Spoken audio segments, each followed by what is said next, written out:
उसमें बताया गया है कि शिक्षण संस्था के 100 मीटर के एरिया के आसपास में कोई भी तंबाकू प्रोडक्ट का प्रचार या उसका प्रोडक्ट को बेचना नहीं है। और धारा 6B जिसमें बताया गया कि सार्वजनिक स्थानों पे भी इसको नहीं यूज करना है। ये है धारा 6B।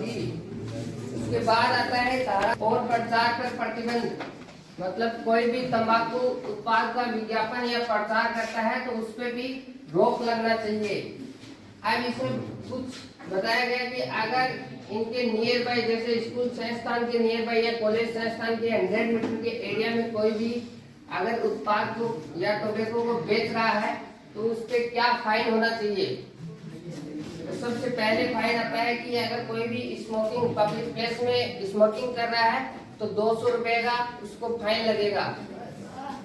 200 रुपए का फाइन है उसका, अगर पब्लिक प्लेस में वो स्मोक कर रहा है। उसके बाद अगर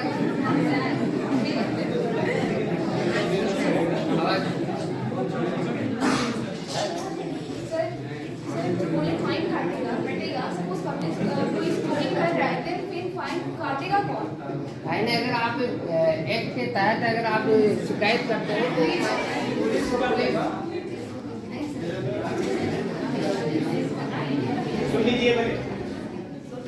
अगर आप शिकायत करते हो तो कौन लेके जाता है? अगर पब्लिक प्लेस पे कोई भी स्मोक कर रहा है, दारू पी के शराब सेवन कर रहा है तो कौन लेके जाता है? आप किसको शिकायत करते हो? सर ऐसा जरूरी तो नहीं है ना कि स्मोक करने के बाद भी वही रहा है उसको पकड़ के रखेंगे तब जाके शिकायत करेंगे। तो जरूरी तो नहीं है कि हर जगह शिकायत होता ही। चलो इसका जवाब देते हैं। देखो कोई भी संस्थान है, जैसे हमारा संस्थान है, हम कोटपा एक्ट के तहत हम संस्थान को रजिस्टर्ड करते हैं। नगर निकाय है, कोई स्थानीय प्रशासन है या विद्यालय महाविद्यालय प्रशासन है, ये कोटपा एक्ट बनाती है और कोटपा एक्ट के तहत एक रजिस्टर्ड तैयार करती है जिसमें फाइन के विवरण लिखे रहते हैं। अगर हमारे महाविद्यालय परिषद में कोई धूम्रपान करते हुए पकड़ा जाता है तो हमारा महाविद्यालय प्रशासन उसको कोटपा एक्ट के तहत फाइन कर सकता है। तो जो भी स्थानीय निकाय या कोई भी निकाय है जो गवर्नमेंट से रजिस्टर्ड है वह यह फाइन काटने के लिए सक्षम है। इवन स्कूल्स भी, जो मध्य विद्यालय या प्राथमिक स्कूल्स हैं, वो भी कोटपा एक्ट के तहत रजिस्टर्ड होते हैं। उनके प्रधानाचार्य भी ये फाइन काट सकते हैं। अगर उनके महाविद्यालय स्कूल के आसपास के परिसर में या बगल में कहीं मिलता है तो उनको ये फाइन काटने का अधिकार है। यह राशि सरकार के खाते में जमा की जाती है। ठीक है, कोई भी हमारे कॉलेज के बाहर भी तो है।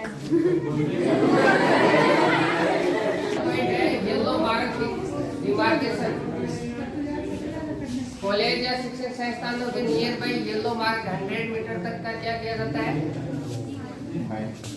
येलो मार्क का डिमार्केशन किया जाता है। उसका मतलब होता है कि 100 मीटर के अंदर में कोई भी सेवन टोबैको का, जैसे पुड़िया खमीर जो भी होती है, उनका यूज नहीं करना है।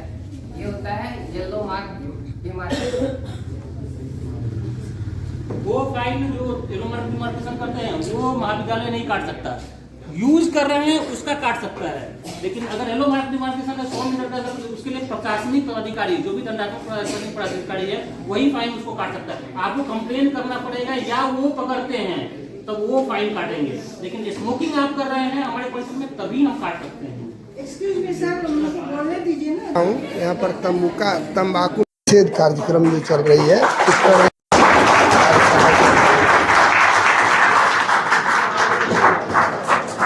सर आप।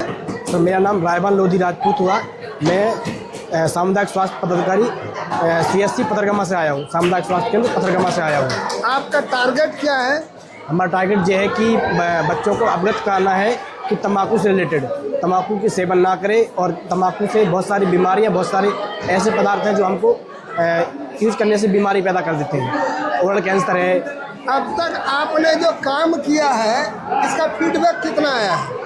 अच्छा फीडबैक आया। जहाँ तक हमने अच्छा काम किया है वहाँ तक अच्छा फीडबैक आया है। अच्छा फीडबैक आया हुआ है सबका। और फीडबैक आ रहा है जी। तो ये बताइए कि बहुत सारे शैक्षणिक संस्थानों में ये तंबाकू रोकने के लिए जो अवेयरनेस चलाया जाता है, लेकिन वहाँ पर भी टीचर लोग खाते हैं। इसके लिए प्रशासन क्या करती है? प्रशासन इसके लिए गवर्नमेंट का रूल निकालती है जो कोटपा के तहत आता है, उसके अकॉर्डिंग उनको फाइन दिया जाता है।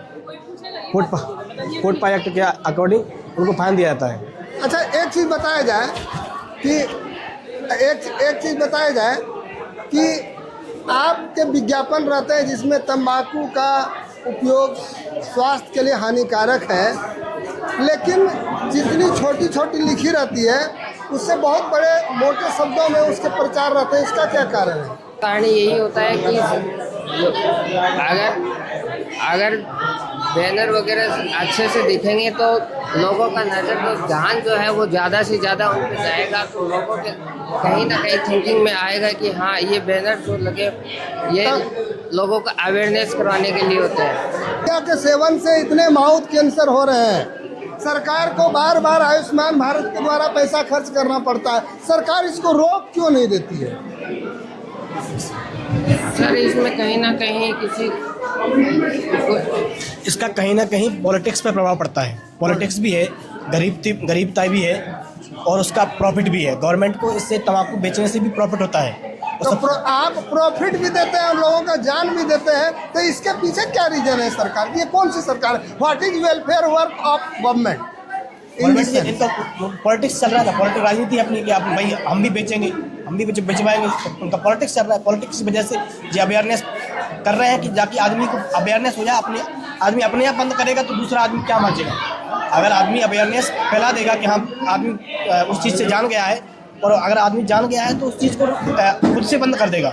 मैं बंद कर दूंगा तो आदमी कहाँ बेचेगा? वो जरूरी थोड़ी है कि आपके घर आके बेचेगा कि भाई पकड़ो इसको ले लो। ओवरऑल अवेयरनेस के बावजूद भी तंबाकू और पुड़िया का सेवन बढ़ता जा रहा है, इसका क्या कारण है?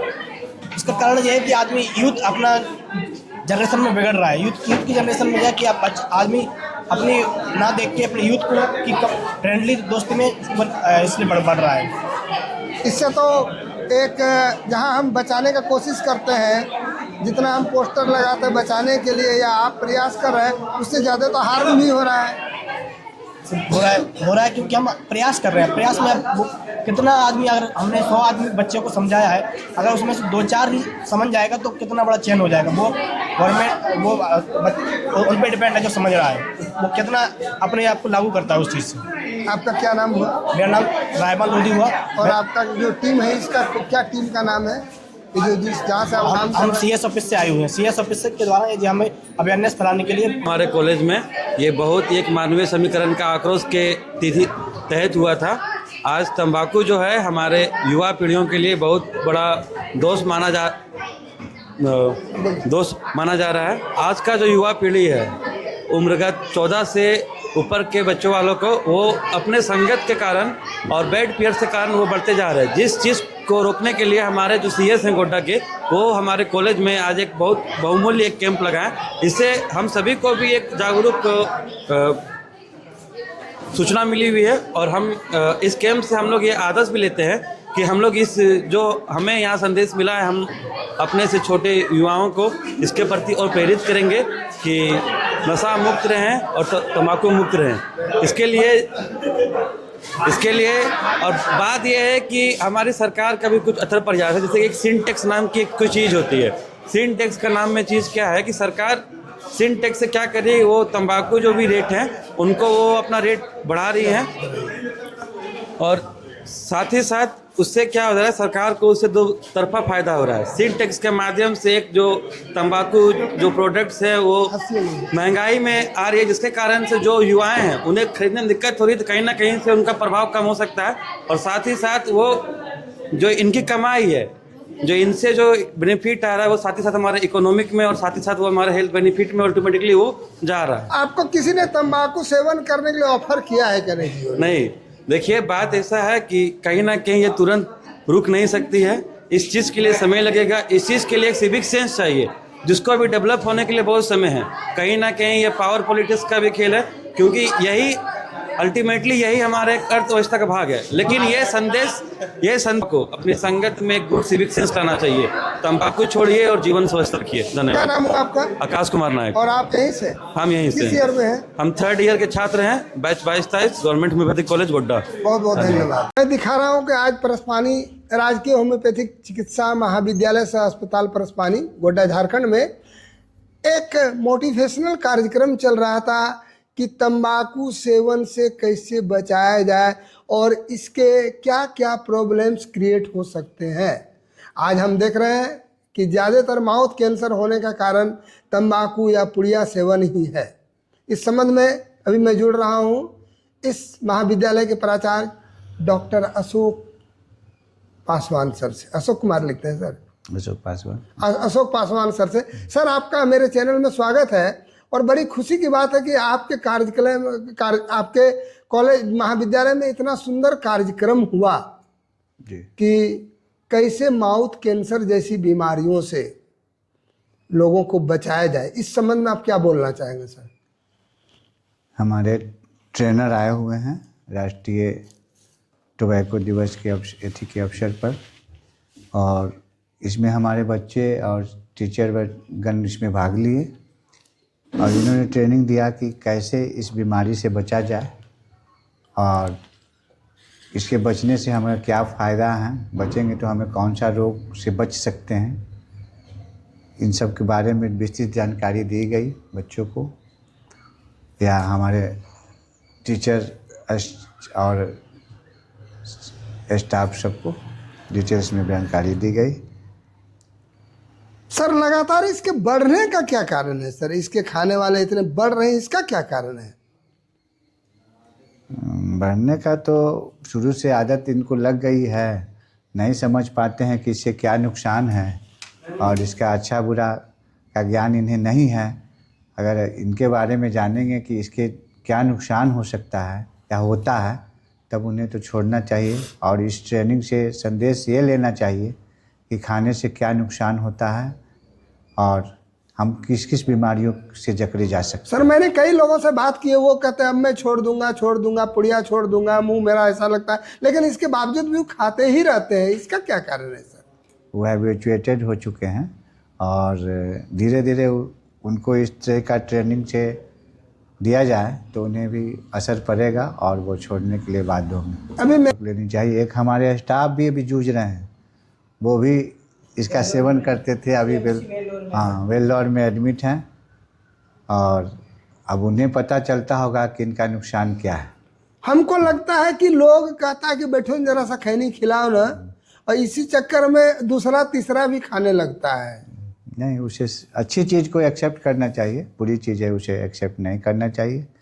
चाहे कोई भी हो, अच्छी आदत सीखनी चाहिए। अच्छा व्यवहार में हम क्या करें कि जिससे हमें नुकसान ना हो, इसका ध्यान रखना चाहिए। सर, मुझे लगता है कि लोग जैसे कि घर के अंदर जहाँ बच्चों को मत लेके जाइए, आप जो खैनी ठोकते हैं उसका कितना दुष्प्रभाव उसके लंग्स पर पड़ता है, उसको बचाने के लिए आप क्या बोलना चाहेंगे? बचाने हैं कि अच्छी स्वास्थ्य के लिए तो ये सब प्रिकॉशन लेना होगा और इससे बचना होगा, और समाज को भी संदेश देना होगा कि इस बीमारी से हमें कैसे बचाया जा सकता है। उनको भी बताना होगा, अपने छात्र छात्राओं को, इंस्टीट्यूट के लोगों को, समाज के लोगों को इसके बारे में जानकारी देनी होगी कि इससे ये सब नुकसान है, इसे नहीं करना चाहिए।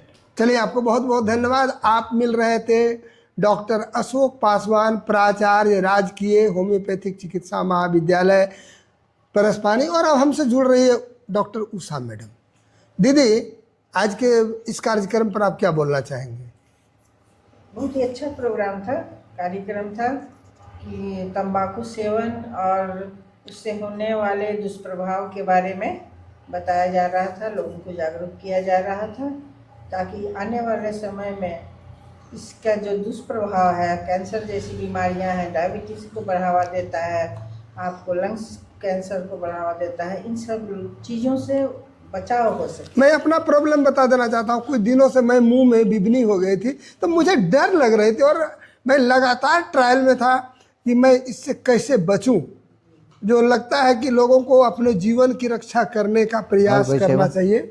हमारे यहाँ होम्योपैथी की भी बहुत सारी दवाइयाँ हैं जो नशा कैसे आए? छुड़ाने के लिए प्रयास किया जा सकता है। कुछ मैं देखता हूँ हैवी ड्रिंकर्स है जो छोड़ता नहीं, उसके लिए आप क्या सलाह देना चाहेंगे? उनको चिकित्सक हाँ दे दिए, वही जब ज़्यादा है, वही मेन कारण रहेगा, छोड़ा जा सकता मेन कारण वही रहेगा। चलिए, आप सबों को मेरे चैनल में जुड़ने के लिए बहुत बहुत बधाई। आपकी